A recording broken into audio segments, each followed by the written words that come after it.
Greetings, brave souls, and welcome to a spine-tingling adventure in the world of animation. Today, we're gonna take a look at one of the most horrifying characters and turn them into a cute, funny cartoon. It's like using your own ridiculous spell from Harry Potter against this horrifying character. Ridiculous! Are you ready to replace screams with laughter? As a bonus, I'll share my top 3 shortcuts in Adobe Animate for speedier animation. Let's dive into it.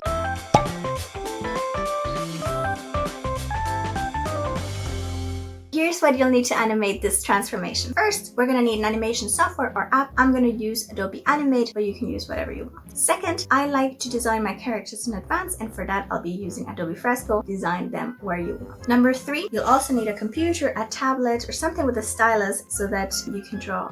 And final, a vivid imagination and a taste for humor. With our tools and creativity in hand, let's embark on this whimsical journey. Let's start by choosing our horror character. Whether it is a classic monster, a famous villain, or a spooky creature, the choice is yours. I've chosen Michael Myers, also known as the Shape, from the classic horror movies Halloween. I did a guest movie video of Halloween recently, so I had to draw him by looking a long time into his soulless face. That's what actually gave me the idea to make this video in the first place. The second step is to write your story. Before we even start designing or thinking of animation ideas, you should come up with a story, even if it's super brief. If you want to be more organized, this is where you can also do some storyboarding.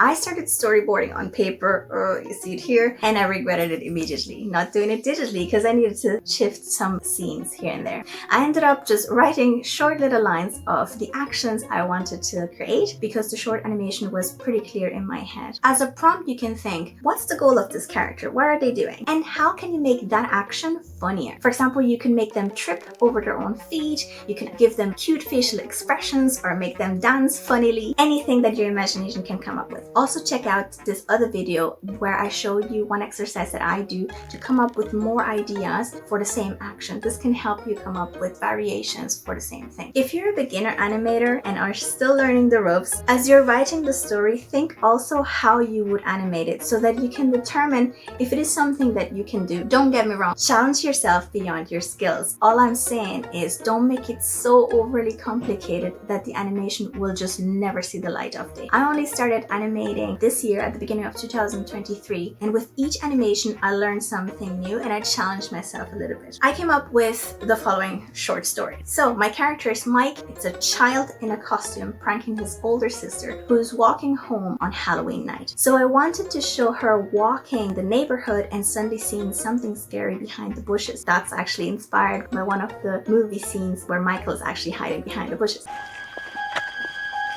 Anyway, but before she can actually see what's happening, there's a Halloween flyer that covers her face, so she loses track of what she just saw. Then little Mike comes out and does a scare jump to prank his sister. That's when she goes from scared to relieved and says, "Oh Michael, you and your silly pranks." And then he smiles and shows a peace sign and waves at her. And that's the end.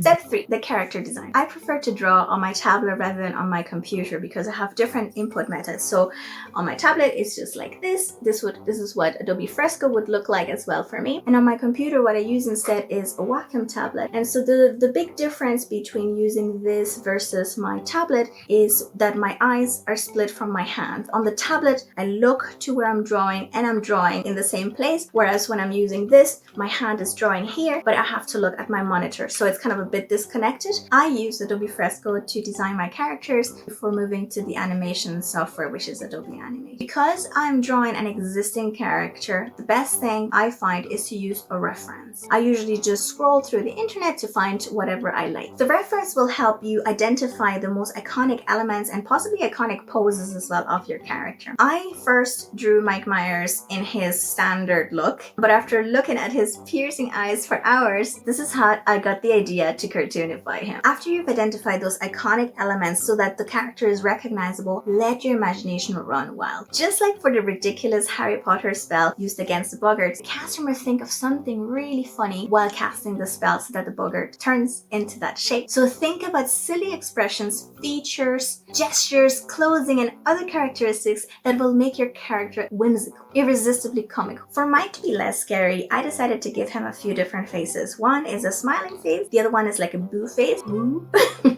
Then a few hand gestures that go along with that. One is a peace sign, the other one is waving, and then of course the scary hands. Because I knew he was going to be behind bushes, I also created these like hands that are going to be sticking out in front of the bushes like that. With his overall body shape, large head, large feet, and also the black outlines that I gave him, I felt that this helped cartoonify him a lot, making him also look a bit more childlike.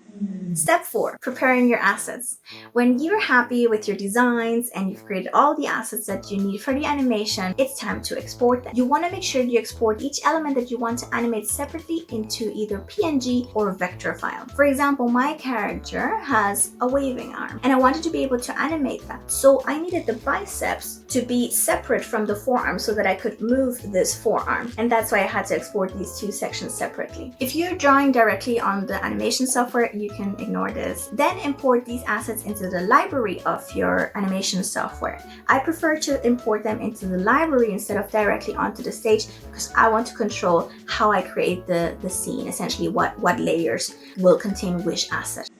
Now let's bring this character to life. Use your animation tools and create a series of hilarious movements and expressions for your character, just as you've set out in your story. Make it as goofy and as silly as you can. Some of the tools that I like to use in Adobe Animate are the following. First, we have symbols. In a symbol, I can store multiple versions of an element. So for example, I can create one face symbol, but insert in that 3 different faces that I created for Michael. So for example, the standard face, the boo face, and the smiling face. This is super useful for elements that will be repeatedly used. I also like using rigging either as mesh or the bones. This is used to create like a digital skeleton which allows you to transform it. I use this method for the flyer to make the basic square more like a paper that is being affected by the wind. And another really useful tool is the motion path. I use this when I want an object to move from A to B in a specific trajectory. So you draw the path and it can go along there. I tried this for the flyer, but I felt that the rigging looked a lot better. Next is the voiceovers and sound effects. To enhance comedic effect, you've got to add some cartoon foley, funny voiceovers, and sound effects. Just like for any horror movies, the sound is what makes or breaks the scene.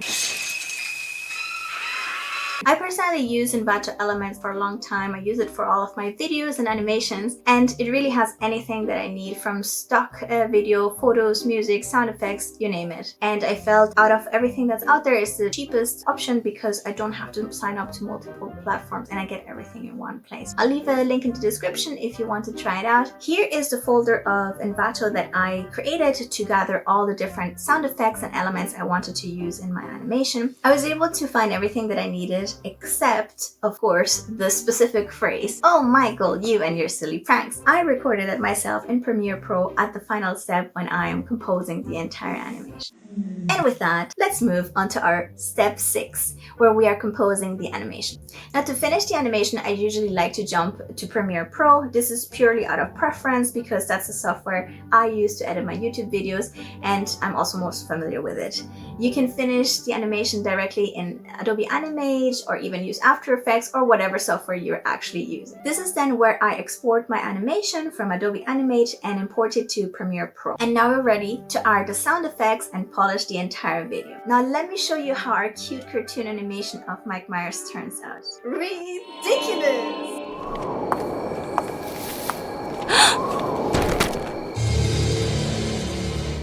Boo! Oh, Michael, you and your silly pranks. And there you have it. By transforming a horror character into a funny animation, you've just succeeded in changing something horrifying into something adorable.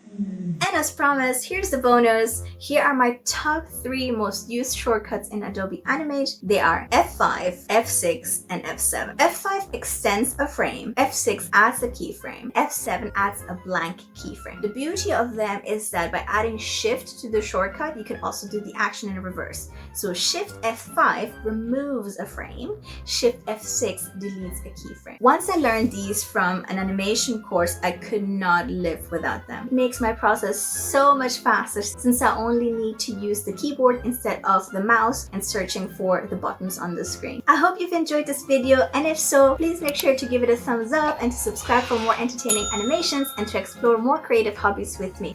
Always remember, in the world of creativity, there's no right or wrong. Just let your creativity creativity run free and have fun with it. Thanks for watching. See you in the next one. Bye.